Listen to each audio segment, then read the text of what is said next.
Once he said, "What hurts me most is poverty, and that is what has led me to become a rebel."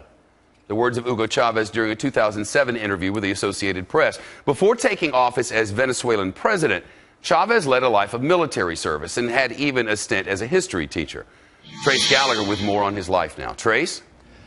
In fact, Sheb, Hugo Chavez was the son of two school teachers, and like Fidel Castro, he dreamed of becoming a professional baseball player. And like Fidel Castro, he became a Latin American revolutionary. As you said, Hugo Chavez joined the military, where he rose to the rank of colonel. In 1992, he tried a failed coup and was sentenced to 30 years in prison, but he was pardoned by the next president and quickly released. 6 years later, it was Chavez who was then elected president. He changed the presidential term from 5 to 6 years, even changed the Venezuelan name of the country and the time zone. He continued to rewrite the laws and the Constitution, giving himself more power and trampling on the rights of others, imprisoning people without trials, and controlling businesses that he disapproved of. He was on television and radio year after year, hour after hour, becoming an over-the-top cult of personality.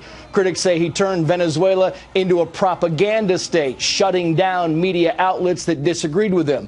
But he was a champion of the poor, promising to spread the wealth from the nation's oil reserves to the people. And millions of Venezuelans loved him and will mourn him. But there are others that just as quickly protested him, even attempting a failed coup against him that he, of course, blamed on the U.S. He's the same man who called a sitting U.S. president the devil, who questioned whether we truly ever sent a man to the moon, and questioned whether it was the United States that might be behind the earthquake in Haiti.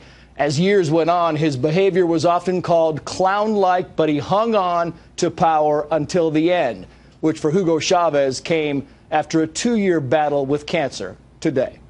Trace Gallagher wrapping our coverage of the death of Hugo Chavez. But